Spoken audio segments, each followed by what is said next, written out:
Hello, everyone. Thank you so much for joining us. And as you can see, Martina and I are here with you. We're very excited to talk about parts theory today. It's something that we're both slightly obsessed with. And Martina possibly has had more longevity to her obsession than I have. And we're going to walk through a little bit more about parts theory itself and a bit of the theory and the background of where it came from. Also, Martina's going to talk a little bit about her experience with it. So she is a highly qualified coach and therapist and has been working for decades with this particular concept, and also, of course, other psychotherapeutic concepts as well.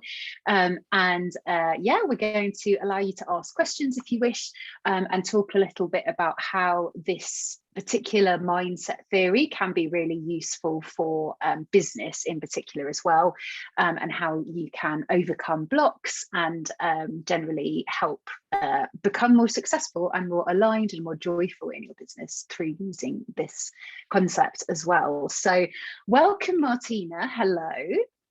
Hi, Shelley. Thank you. I'm so excited to be here with you. Absolutely. You're looking gorgeous as well. I love your little fur shrug. That's beautiful. I know. Well, I just decided I would be white. White. Angelic. White. Angelic. There you go. I don't know about the angelic part, but I can pretend. Absolutely. So let's start at the beginning. It would be great to hear a little bit more about the background and a sort of an outline of parts theory, if you wouldn't mind sharing with us where it originally came from. Yes, I would love to. So a therapist named Dr. Richard Schwartz is the person who created parts theory, also known as IFS, or internal family systems. He started as a marriage and family therapist, and he was working, I believe it was at an inpatient unit, with mostly women who had eating disorders, and many of them also had, besides the eating disorder, like there was one client who would cut on herself to try to cope with her pain. And every week she would come in and they would make an agreement that she wouldn't cut the next week. And then the next week would come and she would have fresh cuts on her.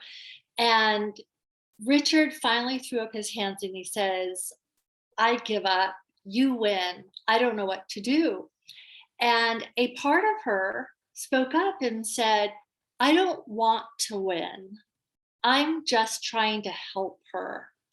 And so this is when Dr. Schwartz realized that we are not one person. We are made up of many, many parts, like a beautiful jigsaw puzzle. I also think of it as we all have our spiritual life bus with lots of different passengers on it. And that this particular part was trying to help this woman get out of pain. And it's the only way that that particular part knew how to do it. So Richard started to really listen carefully to his clients, and this modality emerged, I think it was 35 years ago. It's quite natural if you think about it, because we will say to ourselves, you know, part of me wants to stay at my corporate job because it's secure and I have good benefits, but another part of me wants to be an entrepreneur and be my own boss. And if we listen, we can hear ourselves talk about parts, we can hear other people talk about parts. Mm-hmm. And so within this, he called it internal family because he believes that all of these different parts inside of us are like our family. And he was seeing everything through the family systems model. So he came up with this model that talks about the protective system and then the exiles. And I'll break that down for you unless there's any question at this point. Does that sound good? I think we're good to go. Yeah, absolutely. So under the umbrella of protectors, we have managers, and managers we want to love our managers because they help us get through the day. Like I have a time manager, and Shelley, you might have a technology manager, and I might have a people pleaser. One of our guests watching today might have a good girl or a perfectionist or a problem solver. And all of these parts are resources. However, they can stand in our way. They can hijack us. They can hijack us and take over the bus and then make other things difficult. So if we have a perfectionist, that perfectionist is trying to help us. It believes that if we're perfect in how we execute our work, then we'll be successful. The downside of that is the perfectionist can burn us out. Mm-hmm. And so we need our managers, but we also need to have a relationship with them so they're not hijacking. And the relationship we want to have with them is from what Richard identifies as self, and the concept that we have a greater self within us. He talks about this through different C words to help us remember, like compassion, courage, clarity, curiosity, and that as we start to have a relationship with these managers, these protectors, then we can start updating them, because most of them got formed quite young, when we were very young, and we unconsciously formed these protectors or these manager parts. Now, when a manager part is in a very extreme role, we call that a firefighter. So a firefighter comes in and says, too much pain, the fire's too hot, the flames are too high, let's get the hose and let's extinguish this fire. So how might the firefighter do that? Well, through alcohol, through drugs, through binge watching Netflix for 8-10 hours a day. Maybe through a lot of anonymous sex, or maybe through binge eating. It really has to do with whatever can help numb us so that we don't feel the deep pain in our system. So where is that deep pain coming from? It's coming from what we call exiles, parts of us that got exiled away. Parts of us that heard, you're too sensitive. Oh, go take that sensitive part and hide it away. Or you're too bossy. Oh, okay, I can't be bossy. I have to hide that part away. So we exile parts that are not wanted within the family, or parts that have tremendous wounding. We call it attachment wounding when it happens in childhood. And so the protective system, the managers and the firefighters, work very, very hard to keep the exiles from coming up. The problem is that the exiles are part of self, and they hold tremendous joy and creativity and playfulness and so many of the things that we would want in our life. So when we work with somebody through this model, we get to know the protectors. You start to come into self and have a relationship with these protectors, and ultimately you get to heal these wounded exiles. Okay, that's the best I can do in the fastest manner possible. That's fantastic. What a great overview. Yeah, so just to kind of unpick that a little bit and make it tangible. So as you said, I think the great thing about parts theory is we all have this kind of intuitive understanding of it anyway, even if we don't necessarily think of it as a psychotherapeutic model or whatever. As you said, we all say like, oh, there's part of me that wants to do this, but there's part of me that also wants to do that. And I don't know if anyone watching has ever had the sensation of feeling something to be true, so having a thought about something and that really like resonating with you and feeling like, yes, I do really believe that, but at the same time sensing that that's not the whole truth. The parts theory model is really a very intriguing frame, shall we say, of actually working out what's going on in your own head. And with that example with partial truth, is what's happening there is that a part of you that whatever that thought is actually is completely true for that part. But of course, that part is only one of, say, 10 different parts. And so that's why it doesn't feel completely true. So the way that I came to understand, this with Martina, and Martina and I have been working together for a number of months now, is actually conceptualizing this in my head as a campfire. So I know Martina's going to run us through the life bus model in just a second, which is effectively another visualizational metaphor for doing the same thing. But what I have learned to do is to imagine in my mind that I am going to a campfire, and around that campfire, and it's a lovely campfire, it's super safe, it's gorgeous, around that campfire are some people, and interestingly, they can be a different sex from you, they can be a different age from where you are now, and all of those people around the campfire are parts of me. And basically what you can do as you progress through life and progress through business is that when you start to feel the arising of tension, fear, panic, anxiety, depression, binging behaviors, so like numbing behaviors, etc. Whenever you start to feel those emotions arise and you feel triggered in some way, what you can actually do instead of pushing them away is to get in contact with your parts. And so I go and visit the campfire, and I just kind of in my mind just say, hey guys, like, let's talk this out. Which part of you is worried about this? Which part is triggered? Who has concerns? Please come forward and talk about it, and we'll see what we can do.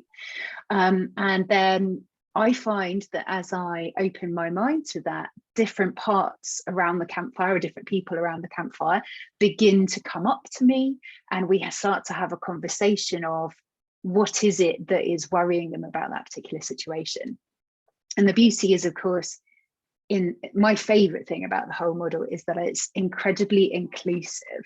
And so we're not ever looking to get rid of any part. We're not looking to make any part wrong.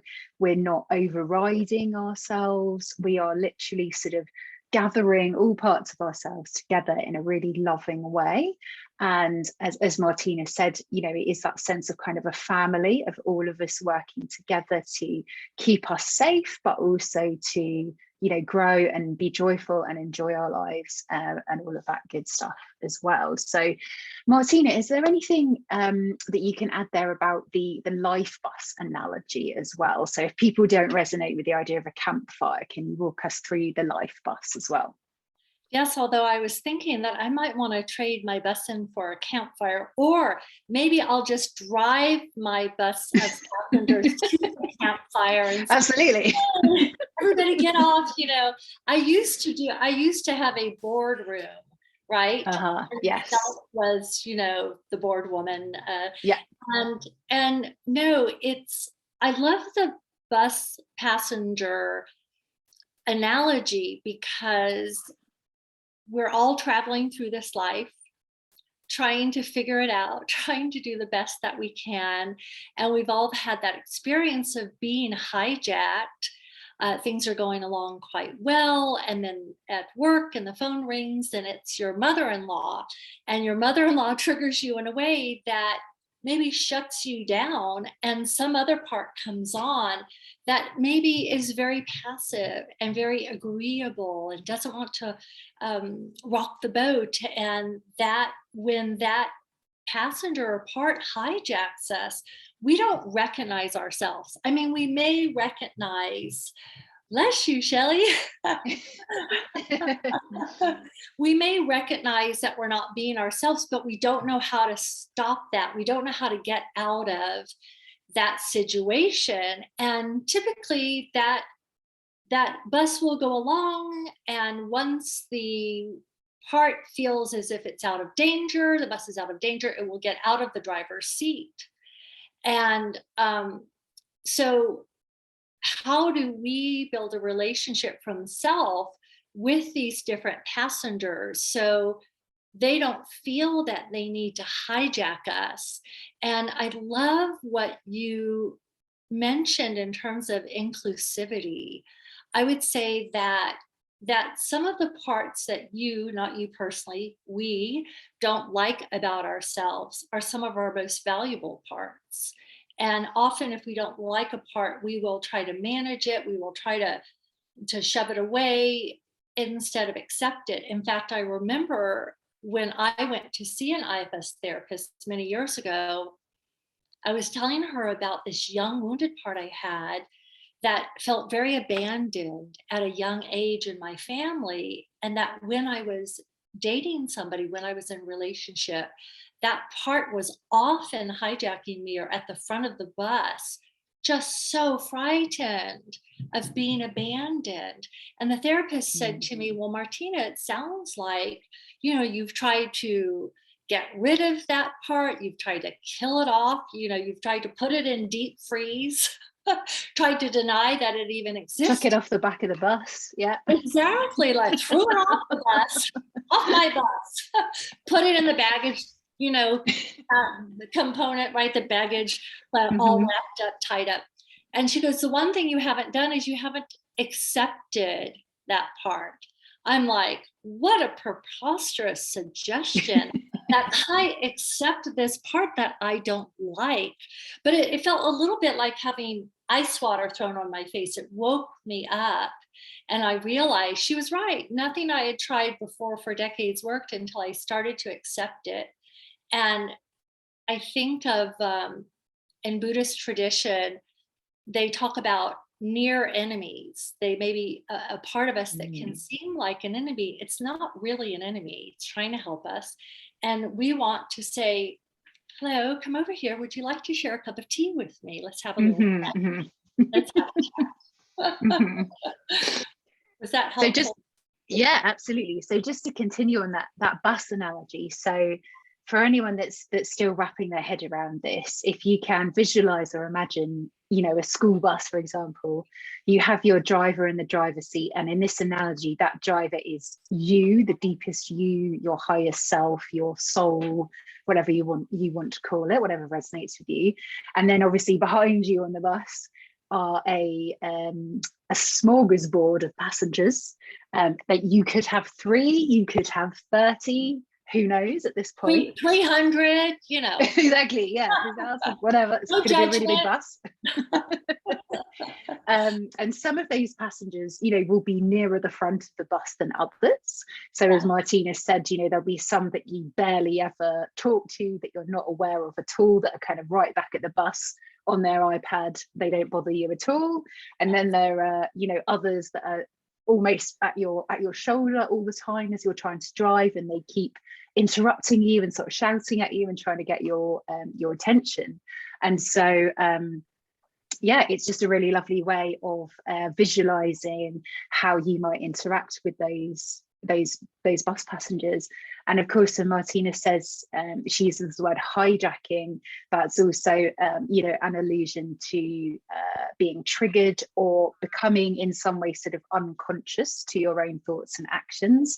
So in business, for example, say you have set some really audacious goals for the month, you're feeling super stoked, you can do it, you're really focused, you know exactly what you need to do, you're ready to step up, and then all of a sudden you get ice cold water poured on you, you suddenly feel terrified, you think you're going to die if you're seen on a live video, or you suddenly think, oh god, who am I, it's not safe, I'm visible, and you completely shut down your own dreams, and you get completely triggered, and you sort of go into a downward spiral of self-doubt and end up not doing anything. And so effectively what's happened there is one or more passengers have come up the aisle of the bus, and they're wrestling the wheel away from you at that point and sort of shoving you out of the way.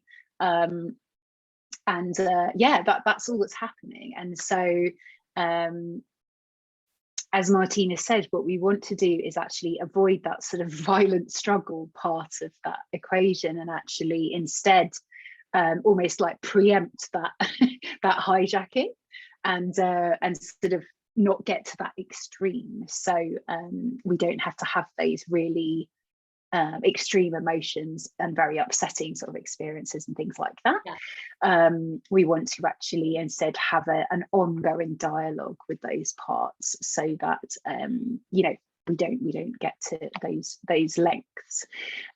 So just in terms of contacting your parts for the first time, so in my mind I sort of see it as a bit of a two-step process. So the first one is obviously when you learn about this theory, there's a process of getting to know your parts. Yes. And then the second part is obviously once you've acquainted yourself and you know where to meet them, then you obviously have that ongoing dialogue through life and through business with them. So can you just run through for us how one might go about saying hi to your parts and actually kind of getting to know them? Yes. So you might want to create a campfire. You may want to choose, you know, in your mind, a place that feels like a really lovely, safe place to you. For me, it might be in my living room in front of my fire. For others, it might be imagining that you're out in nature, taking a walk. And the first step is to really become curious about this part and to invite it to come have a conversation and let it know that, hey, I'm not here to judge you. I'm not here to change you. I am aware that you're a part of me and I would like to get to know you. Would you be open to that? So really curiosity, or maybe identifying this part, yes, inviting it over for tea, being very curious, and just ask it, what is it that you want me to know? And you can ask, how are you trying to help me? And you can ask, for example, what are you concerned would happen if you didn't always jump in? Say, when I do interviews with your perfectionism, what's your concern? Mm-hmm.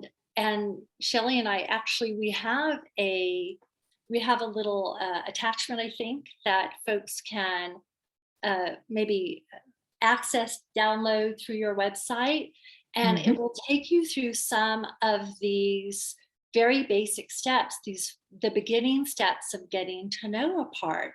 Now, don't be discouraged if the part doesn't want to talk with you, or it doesn't feel safe to talk with this part. What I do in those cases is I find it very helpful if I can share what a part is feeling with someone who I trust, who really knows who I am, who sees the true essence of who I am. And I can share those concerns with that friend and hopefully receive that unconditional love, because this is what we're really wanting to bring to our campfire or to our life bus, is a kind of unconditional love. Now, if you are not feeling warm and fuzzy toward this part or not feeling unconditional love, it means that probably you're not fully in self.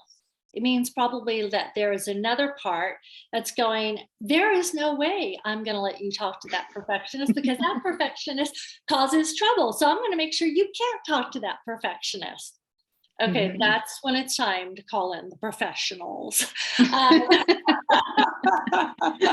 But if you feel like, for example, if you feel like there's for example, I remember when I was first starting out as a therapist, and I had this helper part that wanted to help so much that she would offer all these things, like sort of these extra things. Well, I'll do this for you and that for you. And then I would have like all this extra work because this helper was exhausting me. And so I had already made the decision that I would like that helper to learn boundaries, to learn discernment, to curb her impulses, for example. So if you have a part that you feel maybe is on the verge of ready to change, that's a great one to start with, because other parts are not going to be so receptive to you wanting to get to know you. They may just turn around and not speak to you. But the great thing is, even those parts that don't want to talk to you are, I think the thing that helped me to access that unconditional love or positive regard or even neutrality, to be honest, if you can't feel love, then just aim for a kind of an objective neutrality, is knowing that every single one of those parts is doing their job to keep you safe. That's and right. So that all parts have a benevolent driver and a benevolent motivation. So they have learned those coping mechanisms from between when you were born to now, because of certain things that have happened in your life and which they have read a certain way. And so they have almost like written down their little modus operandi of like, oh yes, we don't want that to happen, so we'll make sure that we always do this in this situation. And so in a way, what really helped me to connect to that loving place was realizing like, oh, I see how you might be a bit misguided and maybe that's not helpful right now anymore, but I can see why you thought that was a good idea. And like, yes, at some point that coping mechanism did actually work and did keep us safe. It just might not be relevant right now. And so it's kind of, you then have a conversation with that part to say, you know, thank you so much for keeping me safe, for protecting me, for looking after me. I really appreciate you. I listen to you. And, you know, do you think there's a way that we could maybe adjust your job a little bit? Like, I don't want you to go away. I want you to be here to protect me still. But maybe we could change X, Y, Z about the way you approach this. And so it's just this very like all-encompassing, loving recognition that all parts of yourself are trying their best to look after you, basically, in the way that they know how. And I hear a lot in business coaching about, oh, we need to work with a part of you that is a saboteur, a part that sabotages you. And I don't think about our parts as sabotaging us. I truly see them as, you said, with that positive intent, and they're trying to help us. And when we truly understand a part, when we can dialogue with them and truly understand where they're coming from, then we soften because we realize their motivation is positive. And sometimes it can take some time to get to that place to truly understand, because there are going to be parts that don't like certain parts. And these are the parts, right, that we want to disown. But if we disown them, it's like having this beautiful closet full of clothes. I love clothes, so that's my analogy. And I only ever wear like 2 shirts and 1 pair of pants, but I have all these other beautiful clothes for lots of different occasions. And so once we have developed a relationship with a part and they trust us and they allow self to lead, then they can be very resourceful, right? Because if we need to advocate, for example, and we have an advocate part inside of us, maybe the advocator in the past felt like it had to be a total bitch to like get the job done and just plow through. Well, if that advocator has relaxed now, so the advocator can come forward, be kind, be professional, can be assertive, can be aggressive if need be, but that advocate doesn't take over. And, you know, I think one of the greatest examples of people getting hijacked, and I don't know if you find this in the UK so much, but in the States, people tend to take out their anger on customer service representatives on the telephone that they don't know.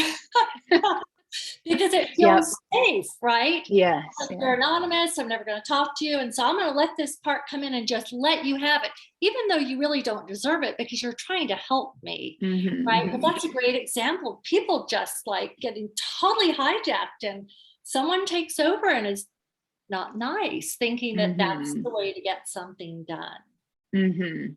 And that's when we find ourselves doing and saying things that we then later regret, because we feel like, actually, that's not me, you know, like, and you look back and you're like, how did that happen? Like, how did I say that? Or, you know, that's not really, if I could do that again, I wouldn't do that again. Or, Exactly. you know, so yeah.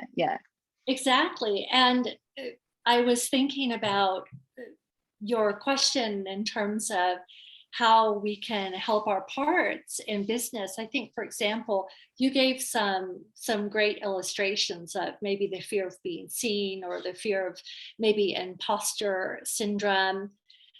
In the coaching world or in the business world, we may have a part that hesitates if we want to raise our prices. Mm-hmm.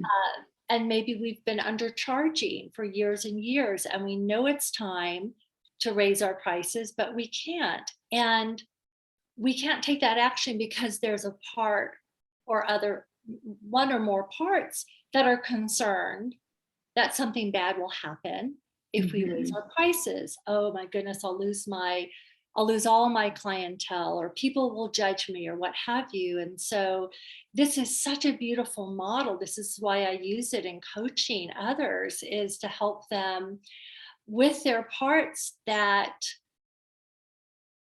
are blocking growth, blocking the business growth. And it really ultimately always comes down to safety. They're trying to keep us safe. Yeah.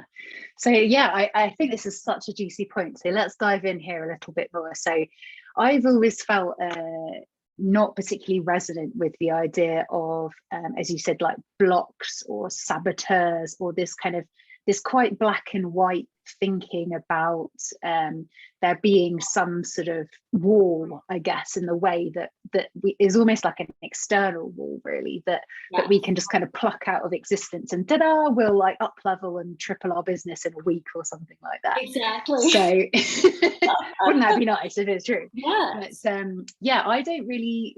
There's something about the idea of sort of feeling that I am in some way damaging myself or sabotaging myself as not particularly true in a way for me. Obviously maybe other people might feel differently, but you know, I think what's lovely about the parts theory is that it actually offers a slightly different way of approaching this concept. So instead of thinking about something as a block that actually can be quite hard to identify, or perhaps we even oversimplify it, you know, so for example in the pricing issue that you mentioned, you know, say we've got a block about earning more than our partner or something like that, and we make our whole business about overcoming that block, and we sort of beat ourselves up and we dive into our childhood, and you know, all of this, we sort of create a lot of drama around the fact that we're sabotaging ourselves. Yes.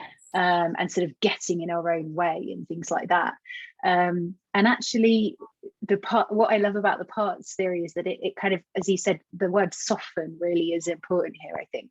So it softens that like massive resistance, that kind of black and white thinking, that, oh, I'm bashing my head against a wall and I don't know why, but I can't go forward unless I magically remove this big wall in front of me, you know. And it's actually just all of that just gets wiped out the way, and instead it's just like, hey, it's literally as easy as just tuning into your parts and just having a chat with yourself and be like, hey guys, like, what's going on, you know?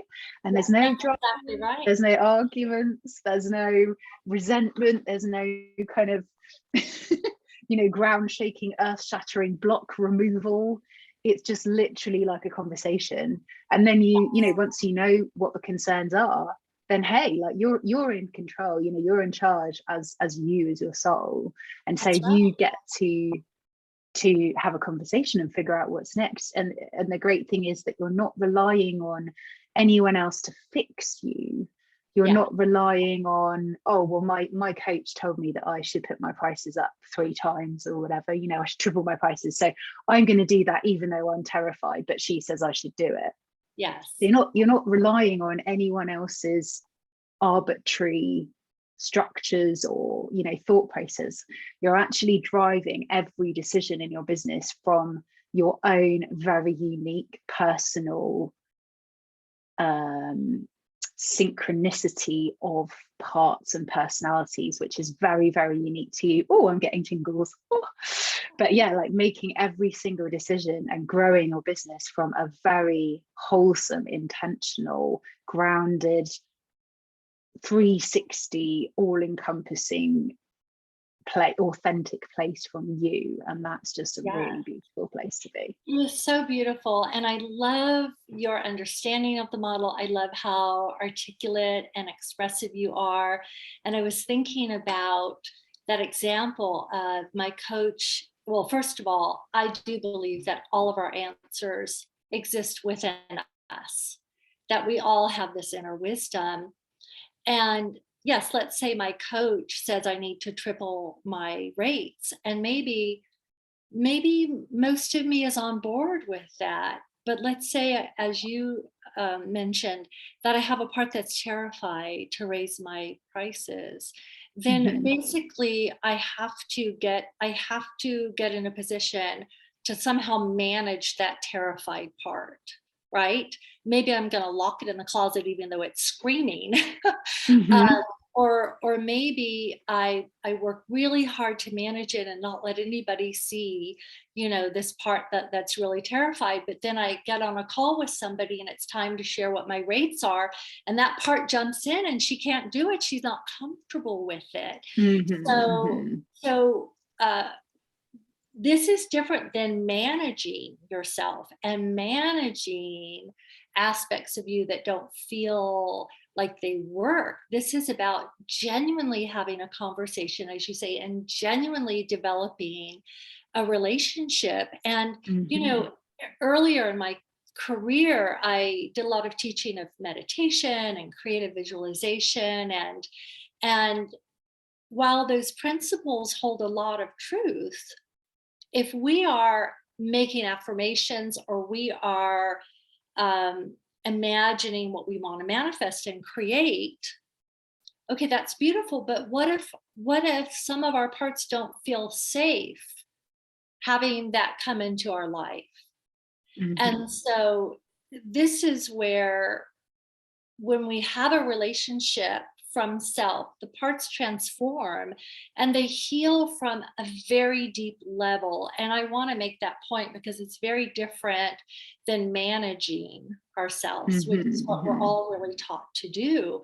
And how wonderful is it to have access to your parts, Shelley, around your campfire, so that you can lead yourself, so that I, as your coach, you don't have to check every decision with me. It's really about empowering yourself. And I will mention, just to our audience, that Shelley has such a big, beautiful, warm, embracing heart. And I've seen you bring that warmth to every part that you've worked with, and you get it, and you're seeing your business change, and it's so exciting to witness. Yeah, so just to give a bit more context about what Martina just mentioned then, so yeah, we've been working together, I can't remember, 6 months-ish, I think, or so.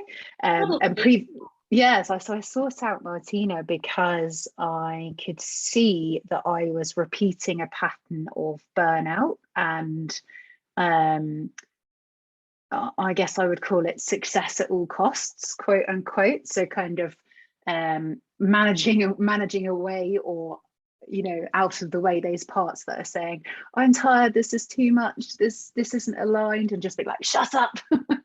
This is what's important, this is what I've been told to do, this is what we're going to do, kind of thing.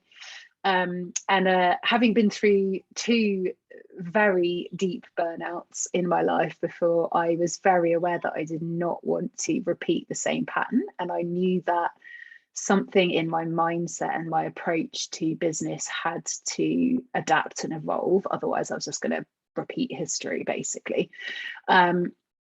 And so through our work together and working especially with parts theory, what it has allowed me to do is introduce a really beautiful and deep underlying sense of enoughness, of patience, of simplicity, of acceptance, and almost like a kind of delicious slowness and presence with business. And as we know, you know, there's so much rhetoric out there about the kind of do this one method and you'll make $1 million in a week, Yes. and sort of and the self-made millionaires that are actually, you know, 9 years in the making or whatever. But there's a lot of like pressure to do everything at once, to implement all of your 362 ideas tomorrow, to, you know, have 1 million clients, to raise your prices every month, etc.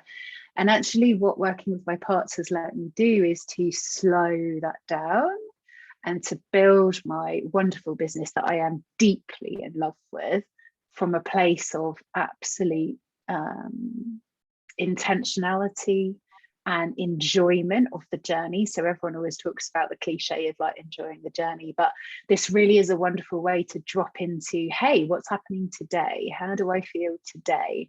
And thinking back, you know, thinking of, in the future, I want to look back at this particular year in my business or this particular period and think, oh, didn't I have a great time? Like, wasn't it fun? Didn't I feel really good every day? Didn't I love all of the juicy ideas and the conversations that I was having? Not just be completely focused on, you know, oh, that day in the future where suddenly I hit 6 figures or 7 figures or whatever. And apparently at that point, you know, your life becomes amazing and you're amazingly happy every day. Yes. Is absolutely it's about, exactly, it's about feeling like that today, no matter where you are in your journey of business, and just really softening and sinking into that idea of business for life. You know, those of us that are entrepreneurs have that seeking spirit, and you know, I truly believe that, you know, if we are an entrepreneur at heart, we'll always have a way of seeing things that is slightly different to other people, and we'll always be growing and having ideas and all of that kind of stuff. And so yeah, just softening into business as a lifelong journey and a passion, and being excited and in communion with yourself deeply every day and with your parts as well. Oh, yes, it is such an important and beautiful journey that you're describing. And one of the challenges is that those of us who are entrepreneurs, we start our own businesses, we're high achievers and we're driven. And often these are parts that are driving us, and they can be very, very valuable resources until they shut us down and send us into professional burnout. And if it's only our high achieving aspects of our personality that are in the driver's seat, it's typically not a sustainable long-term strategy, especially if you're an introvert or you're highly sensitive, which I am, and I work a lot with folks who are. We have to go as slow as our slowest part, right? So, I mean, if you were a duck, I don't know why I'm thinking of ducks, but you know, it's like, I don't know. I would hope that if you're a duck and you had lots of little baby ducks behind you, like I hope you would glance back every once in a while and see if, you know, little peewees coming up behind, you know, it's like circle, make sure you have all your ducks. Don't sacrifice any of your ducks, you know, or you could be an Australian sheep herder, like shepherd, right? The dog that always goes back to get the last little sheep, you know, and nip them in the heels. It's like everybody inside of us needs to come along together. And if we make that decision to live from our wholeness, then that includes we're going to operate our business from our wholeness. And that's a good long-term strategy. Not even a strategy, it's a lifestyle, right? But it's hard for parts that are so driven and high achieving and have these awesome goals. It's hard for them to slow down and trust that it's okay to have all our ducks or all our sheep together or all our family together. Our farmyard is just, yeah. So I wonder if it would be helpful just to give a couple of examples of parts that I've discovered in this process. And and sort of some of their original jobs and some of the jobs Yes. that we have now given them. So Yes. as I mentioned, interestingly, it is possible to have parts that, you know, aren't anything like you. And so one of my very first parts that I discovered was actually the part called The Man in Black. And for anyone that's watched Lord of the Rings, he is a bit like Strider in the first film, where he's kind of smoking a pipe all mysteriously in the corner of the pub, and sort of massive loner, all clothed in like a black cloak and everything else, and just a very, very world weary warrior, you know, someone that has seen the worst of people, someone who is quite jaded with humanity, who sort of despairs in some way at people generally and what people are capable of, and is sort of a bit of a dark character, I suppose. And you know, that when I actually contacted that part of me first, it was a bit of a surprise, because I was like, blimey, this is a bit of an odd bloke around my campfire. What's going on? And he is thus far the only man, just to give you an idea, that I have made contact with. But who knows? There could be more. And so initially, what was happening was he was triggering depression in me quite a lot, because when he's in the driver's seat of the bus, or when he's taking over the campfire, everything feels pointless, hopeless. People are terrible. Why are we bothering? Nothing ever really works. You know, we don't get treated as we should do. It's not safe. You know, basically, like, why bother? Because the world is going to hell in a handbasket. That's kind of his thought process. And so, for obvious reasons, that's not particularly helpful. And what I learned from being in conversation and actually accepting and listening to that and saying, okay, cool, I hear what you're saying. So where has this come from? Like, what do you hear? Why are you trying to do this? Why are you trying to protect me? And, you know, he'd learned to be like that through me and us experiencing and witnessing some very distressing things in our lives, from being acutely betrayed by people that we loved, you know, from having various upsetting experiences and things like that. And so he had his sort of protection mechanism was, if I almost scare you off doing anything too visible by telling you that nothing ever works out, then we'll be safe, because we won't ever put our heart on our sleeve. We won't ever go out there and sort of try, which makes perfect sense logically when you think about it. Of course, like that does keep you safe in a way. Yes. So the sort of the latter part of the process with my man in black is actually having that conversation to say, totally understand why you might think that, absolutely valid, thank you so much. So can we perhaps adjust your job title? And what I visualize him now as is my knight.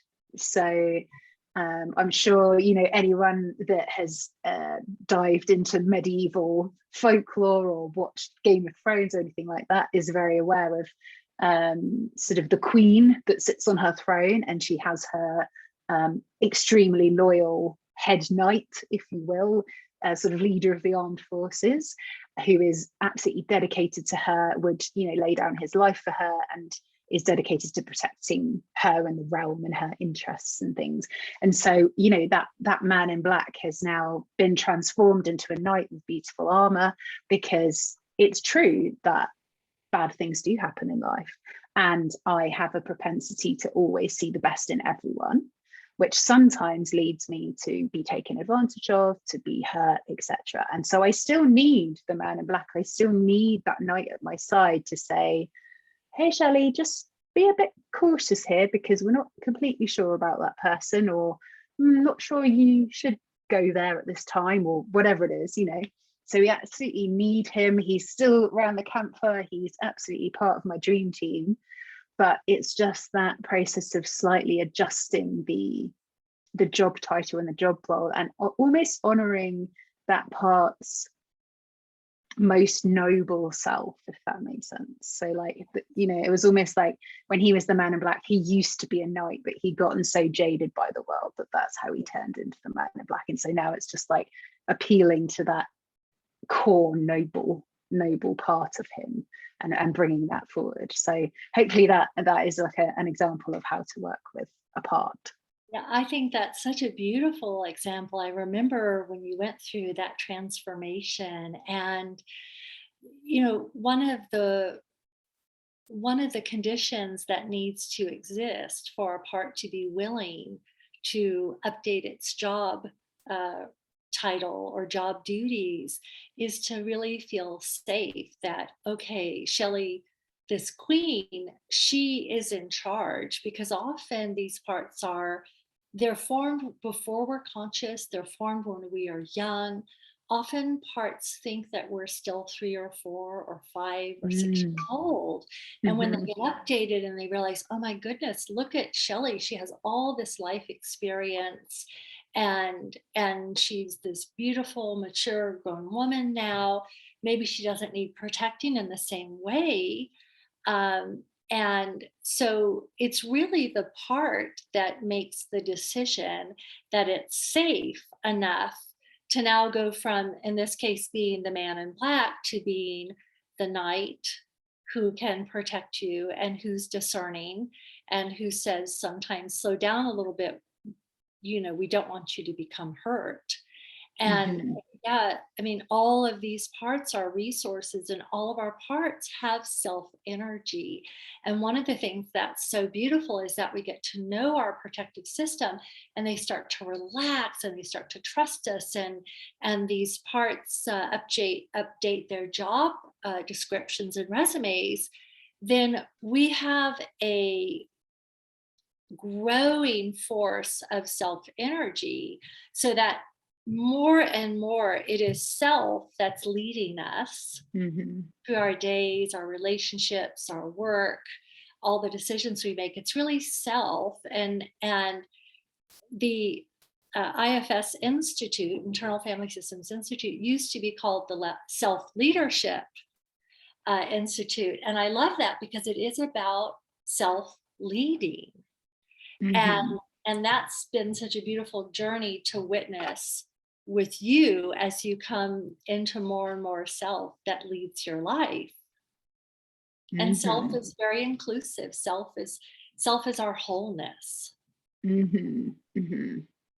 Absolutely. And just even from, you know, experiencing things like depression and anxiety myself, I do really think that there's so much value to be had from considering parts theory when it comes to things like that. And my instinct is that often those sort of intense experiences can come from, the way that I like to think of it is shutting parts of you under the stairs. So, you know, kind of just being like, I literally don't want to hear from you. There's no space for you. This is not your time. You're not even here. I deny your existence. And then, you know, that part of you just kind of sulks and is like, cool, I'm not going to talk to you ever again. And so actually that's where depression for me comes from, I think, from feeling like parts of my deep self and my soul are not allowed to speak.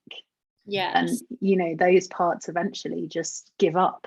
And that's that kind of horrible, lethargic, hopeless feeling of no one's listening. So why do I care? You know, so yeah, that's right. There's so much use. I feel like we could talk about this literally all day. It's just absolutely fascinating. I hope it's fascinating to the audience. It's certainly fascinating to you and me. Right. And it's really, I think, the hottest kind of modality on the market these days. You know, it started to get international recognition, and the Harvard Medical School is now, I think, doing an introductory course on this. It's just so exciting because it's all about us coming into greater connection with ourselves. And as we do that, we get to have greater connection with others. And I remember when I was younger hearing a radio interview, and the woman said something very simple, but something that caught my eye or caught my ear before I even knew about parts work. And she said she was actually addressing the United Nations.